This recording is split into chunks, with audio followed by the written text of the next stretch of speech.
তাইলে এখানে বলছে উদ্দীপকের পাত্রে লৌহ খনির বিশুদ্ধতা। তাইলে এখানে কে লোহার টুকরা। তাইলে আমি একটু আগেই তোমাকে বললাম যে লোহা Fe প্লাস S2SO4, তাহলে FeSO4 মানে ফেরাস সালফেট আকারে সে বিক্রিয়া করবে, স্বাভাবিক কথা। এইবার দেখো তোমাকে একটু প্যাচ লাগিয়ে রাখছে, তোমার উদ্দীপক কিন্তু এটাও আছে এটাও আছে। তুমি পটাশিয়াম পারম্যাঙ্গানেট দিয়েও করতে পারতা, এটা দিয়ে করতে পারতা, কিন্তু এইখানে তুমি এটা দিয়ে করবা না। কেন করবা না? কারণ তোমার এখানে গণমাত্রা দেওয়া নাই, এখানে গণমাত্রা দেওয়া নাই। আর এখানে কী দেওয়া আছে? আয়তনে দেওয়া আছে, গণমাত্রাও দেওয়া আছে। কিছু কিছু ম্যাথে আমরা এরকম উদ্যোগটা সৃজনশীল করবো, কিছু কিছু ম্যাথে এখানে তোমার এই জায়গায় একটা দেওয়া হচ্ছে বিজারক। এখন ফেরাস সালফেট একটা কি, সেও বিজারক। অ্যান্ড বিজারক দেখে বিজারকের কাজ করা যাবে যাবে না, তখন তোমার খুঁজে বের করতে হবে জারক কোনটা। ঠিক আছে? আর আমি বলছিলাম জারক হিসেবে কে কে থাকবে এই লোহার বিশুদ্ধতার অঙ্কে, পটাশিয়াম পারম্যাঙ্গানেট অথবা কি পটাশিয়াম ডাইক্রোমেট, এই দুটো দিয়ে আসবে, হয় KMnO4 অথবা K2Cr2O7, এই দুটো দিয়ে অঙ্কটা থাকবে। ঠিক আছে? তো আমাদের এখানে এখন কিন্তু দুইটাই আছে যদিও, তবে আমরা কাজ করবো কোনটা দিয়ে? এটা দিয়ে। কেন এটা দিয়ে কাজ করব? কারণ এটার গণমাত্রা দেওয়া আছে, আয়তনও কি দেওয়া আছে, তাহলে আমাদের দুইটা জিনিসই দেওয়া আছে। সো আমরা এটাতে করাটাই কি মোর দেন বেটার। ক্লিয়ার কিনা বলো? এইবার আসো কীভাবে করবা। ফার্স্ট কাজ, এই যে ফেরাস সালফেটের সাথে পটাশিয়াম ডাইক্রোমেটের রিয়াকশনটা লিখে ফেলা। বুঝতে পারছো? এর একটু মুখস্থ করতে হবে বা মুখস্থ রাখতে হবে। আমরা কিছুটা মুখস্থ জানি, কিছুটা তোমাদের মাথায় থাকার কথা যে K2Cr2O7 বিক্রিয়া করে 6 মোল ফেরাস সালফেটের সাথে।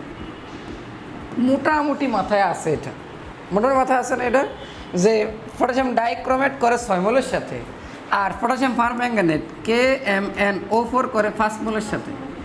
ঠিক আছে? এইটুকু একটু মাথায় রাখো, এটুকু মাথায় রাখো। ঠিক আছে? পুরো বিক্রিয়াটা কীভাবে লিখতে হয় সেটা শিখে দিতেছি, একটু মাথা খাটাও, তাহলে পারে যাবা। আসো আমরা আজকে এটা নিয়ে কাজ করি। এবার আসো, এইটুকু তোমার মুখস্থ আছে। আর এখানে কিন্তু সালফিউরিক অ্যাসিড থাকবে, এটা তুমি জানো। কি থাকবে? Sulphuric acid H2SO4। আচ্ছা এবার দেখি কী ঘটনা ঘটতেছে। পটাশিয়াম এই জায়গায় যে কী হয়? পটাশিয়াম সালফেট হয়, তাই তো? সবগুলো জিনিসের কী হয়? সালফেট হয়। তাহলে পটাশিয়াম K2SO4, তাহলে এখানেও দুইটা এখানেও দুইটা, ওকে ডান। ক্রোমিয়াম আমরা জানি এখানে গিয়ে 3+ হয়, তাই না? যোজনী কত হয়? 3 হয়, তাহলে হয় ক্রোমিয়াম সালফেট। তাহলে ক্রোমিয়াম সালফেট, সালফেটের 2 কার কাছে যায়? এর কাছে। আর ক্রোমিয়াম 3 কার কাছে যায়? এর কাছে যায়, তাই তো? এখন ক্রোমিয়াম এখানে কয়টা? 2টা, তাহলে এখানেও 2টা, কোনো দরকার নাই। এবার অক্সিজেন কয়টা? 7টা, তাহলে এখানে 7 মোল পানি হয়, এটা তুমি জানো। আচ্ছা আমি এলোমেলি লিখি, সমস্যা নেই। 7 মোল পানি, এখানে 7 মোল পানি হইলে এখানেও 7 মোল কি সালফিউরিক অ্যাসিড হয়। ঠিক আছে? এই দেখো টেকনিক্যালি বের করতেছো তুমি। Fe এখানে Fe3+ হয়, খেয়াল আছে এটা? তাইলে এখানে Fe লগে গেছে তো সালফেট, তো সালফেটের 2 এর কাছে, আর Fe3 এখানে। আর এনে কত? 7, সরি 6। তাহলে এখানে আমার কত দিলে হয়? 3 দিলে কি মিলা যায়? এই সমতা দেখছো? তুমি কিন্তু বিক্রিয়াও কিন্তু এভাবে করতে পারো। ক্লিয়ার কিনা বলো? বুঝছো এইটুকু? বুঝছো সবাই?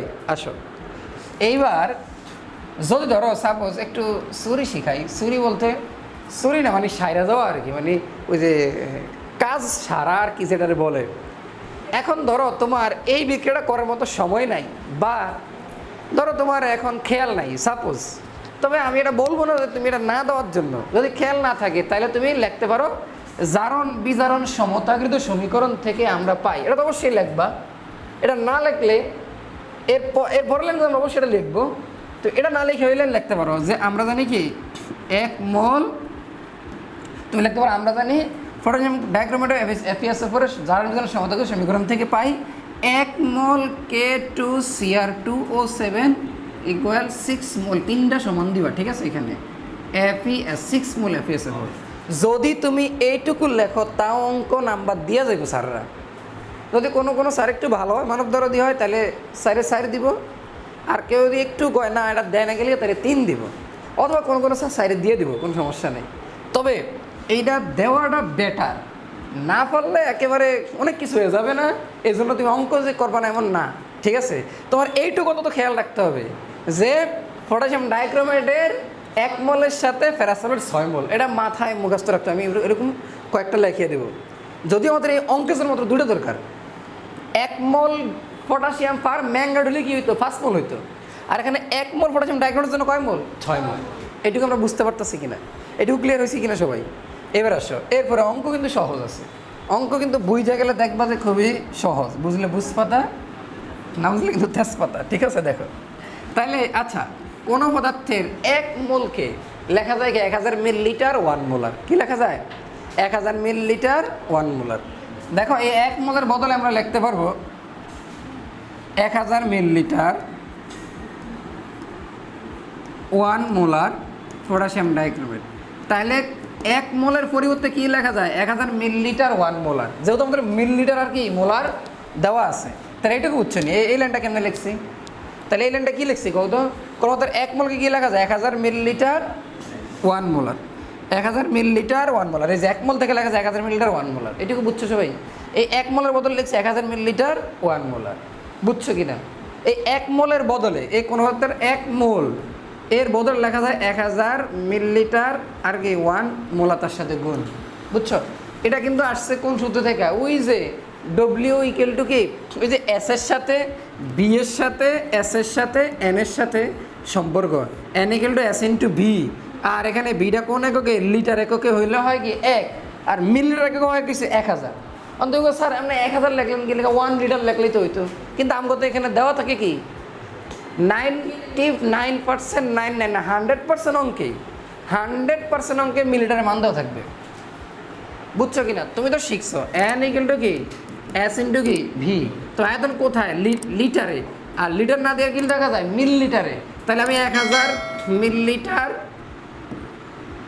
1 লিটার মানে 1000 millilitre into 1 molar equal to 1 mole, তাহলে 1 mole equal to 1000 millilitre into 1 molar লেখা যায় কিনা? 1 litre into 1 molar into 1 mole, এই হিসাবে লিখতে পারি 1 mole equal to 1000 millilitre into 1 molar, এটুকু বুঝতে রাখা যাবে ইকুয়াল 6 মোল FeSO4। আচ্ছা, তোমাকে বলছে কার বিশুদ্ধ বের করতা, লোহার, কার বিশুদ্ধ বের করতা লোহার, মানে ফেরাস সালফেট পুরোটা নেওয়ার দরকার আছে আমার, দরকার নেই। এই জন্য আমি কি করব, এইখানে Fe-টাকে 6 মোল Fe2+ লিখব, কী লিখবো Fe2+। যদি আমি আরেকটা লাইন বাড়াইতে পারি নাও বাড়াইতে পারি, ঠিক আছে? আচ্ছা খেয়াল করো, তাহলে আমার কত মোল দিয়ে চেক করতে বলছে, চেকটা করতে বলছে কি দিয়া 30 মিলিলিটার 0.1 মোলার, মাথায় রাখো। আচ্ছা এইটুকু বুঝছো কিনা, এইটুকু বুঝছো? এবার আমার চেক করতে বলছে কত, 30 মিলিলিটার আর কত মোলার 0.1 মোলার K2Cr2O7 ইকুয়াল 6। তাইলে কোনো পদার্থের মোলকে দেখো, মোল থেকে তো আমি নিব কোথায় গ্রামে, কারণ আমি তো আর বলছে লোহ বিশুদ্ধতা আমি গ্রামে নিয়ে যাবো, কতটুকু বিশুদ্ধ লোহা পাওয়া গেছে, যেহেতু আমার এখানে 2 গ্রাম লোহা বলতেছে, খেয়াল করো। তাহলে মোল থেকে যদি গ্রামে নিতে যাই তার আণবিক বোধার কি দিতে হয়, গুণ দিতে হয়, কি দ্বারা গুণ দিতে হয়, আণবিক বোধারে গুণ দিতে হয়। এদের লোহার আণবিক বোধ হলো 55.85 গ্রাম Fe2+। আচ্ছা এখানে আমি একটা কাজ করি একই সাথে, আচ্ছা এই লাইনটা আমি একটু পরে লিখি, তাইলে মনে হয় তোমাদের বুঝতে সুবিধা হবে। আমি এই 1000 মিলিলিটারই রাখি, এটাকে 1 মোলার, মানে এটার আমি চেঞ্জ করি না আর কি, এক লাইনেও করা যায় চাইলে, হ্যাঁ। বা তুমি এই কাজটাকে ডাবল না করে আমরা একটা কাজ করি, দেখো আমরা এই জায়গায় এই কাজটা করি, এই 6 মোলকে 6 ইন্টু 55.85 গ্রাম Fe2+ আগে দিয়ে দিলাম, বুঝছো কিনা? এটা কী দিয়ে গুণ দিছি, আয়রনের আণবিক বোধারা, এফের আণবিক বোধারা গুণ দিছি, তাহলে কই চলে গেছে, মোল থেকে গ্রামে চলে আসছে, মোল থেকে কই চলে আসছে গ্রামে। এবার করবো ঐকিক নিয়ম। আচ্ছা তোমরা ছোটবেলা যে ঐকিক নিয়ম করছো না, সেই নিয়মই করবা। কীভাবে দেখো, যে 6 ইন্টু 55.85 ইন্টু এই মানগুলো কী হয় গুণে জায়গা 30 ইন্টু 0.1 ভাগ এই যে 1000 ইন্টু 1 কই নিচে চলে আসছে, তাহলে এগুলো কই গেল উপরে 1000 ইন্টু 1 নিচে। এবার এখানে মানটা কত আসে দেখো, এই মানটা যা আসবে সেটা হলো আমার বিশুদ্ধ এইটুকু লোহাই কি বিশুদ্ধ পাওয়া গেছে, বুঝছো কি না? তাহলে আমার লোহা আসলে পাওয়া গেছে এইটুকু, কত আসছে বলো তো, বের করো।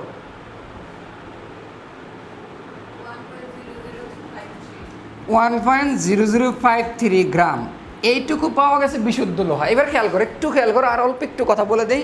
যেহেতু বিশুদ্ধতা বলছে, তাহলে বিশুদ্ধ আমরা বের করে ফেলি। বিশুদ্ধতা একটু খেয়াল করবো সবাই, বিশুদ্ধতা। আচ্ছা, ছিল কত গ্রাম? 2 গ্রাম।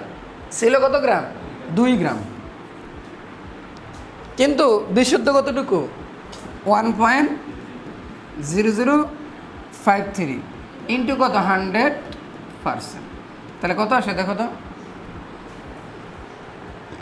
কেউ পার্সেন্টে চাপ দিও না আবার, ঠিক আছে? পার্সেন্টটা চাপ হবে না, এটা গুণ 100/2। তাহলে কত আসছে? এইটা গুণ 100/2, মানে 50-র কাছাকাছি একটা মান হবে। 50-এর 50.সামথিং% হবে। হ্যাঁ, 50.265%। এইটুকু হইলে আমার লোহার বিশুদ্ধতা। অবিশুদ্ধ তাহলে কতটুকু? 100 থেকে একটা বিয়োগ দিলে পাওয়া যাবে। তাইলে আমরা কি লোহার ভিতরে অঙ্ক বুঝছি?